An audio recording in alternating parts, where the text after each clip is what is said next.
arparadio.com की प्रस्तुति इतिहास का अभ्यास। वाचक स्वर रचिता। सूफी पंथ का उदय। सूफी मत इस्लामी रहस्यवाद का ही एक रूप है। भारत में इस्लाम धर्म के साथ ही सूफी मत का प्रवेश हुआ। सूफी मत हिंदू विचारधारा एवं रीति रिवाजों से प्रभावित हुआ है। सूफी मत अन्य धर्मों जैसे हिंदू, ईसाई, बौद्ध एवं जैन धर्म से शांति एवं अहिंसा का सिद्धांत लिया है। भारत में अबुल हसन हुज सूफी मत के वास्तविक प्रचारक थे। उनका जन्म गजनी में हुआ था। उन्होंने बगदाद में शिक्षा प्राप्त की तथा उनकी मृत्यु लाहौर में हुई। मोइनुद्दीन चिश्ती ने 12वीं शताब्दी में उत्तर भारत में सूफी मत का प्रचार किया। दक्षिण भारत में बाबा फकीरुद्दीन ने 13वीं शताब्दी में सूफी मत का प्रचार किया। सूफी पंथ के सिद्धांत। सूफी पंथ के सिद्धांत प्रकार से हैं। एकेश्वरवाद। सूफी मत को मानने वालों का विश्वास है कि ईश्वर एक है। उनके अनुसार अल्लाह एवं उसके बंदों में कोई अंतर नहीं है। संसारिकता का त्याग। सूफी मत संसारिकता का त्याग कर ईश्वर में विलीन हो जाने का उपदेश देता है। सर्वधर्म समभाव। सूफी संत धार्मिक दृष्टि से अत्यंत उदार थे एवं सभी धर्मों का आदर करते थे। इस्लाम का प्रचार। सूफी संत रहस्यवाद एवं दार्शनिकता के माध्यम से इस्लाम का प्रचार करना चाहते थे। शांति एवं अहिंसा में विश्वास। सूफी संत शांति एवं अहिंसा में विश्वास करते थे।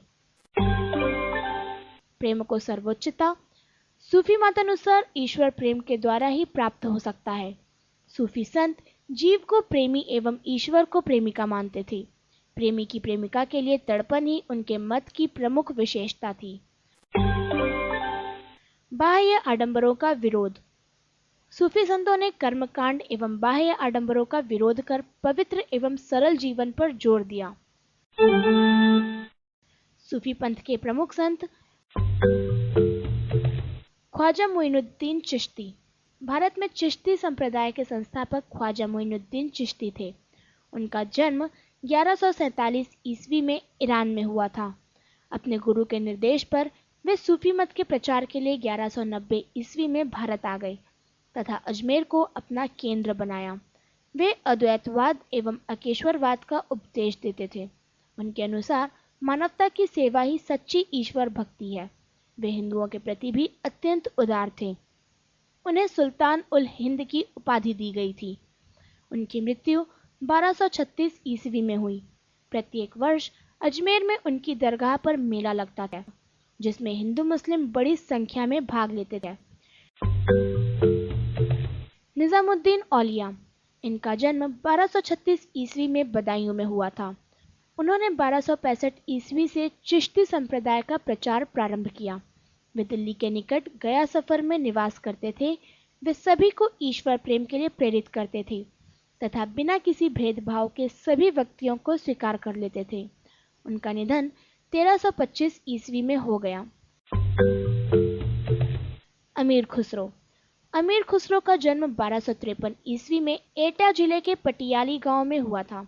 वे एक महान सूफी संत थे। वे 8 वर्ष की आयु में ही कविता करने लगे थे। वे गीतों की रचना करने में निपुण थे। उन्होंने तुगलकनामा की रचना की है। वे निजामुद्दीन औलिया के शिष्य थे। इस महान संगीतकार ने संगीत की कई प्रणालियों की रचना की। अमीर खुसरो ने अपने संगीत के माध्यम से हिंदू मुस्लिम एकता के लिए कार्य किया। arpaраdio.com की प्रस्तुति इतिहास का अभ्यास।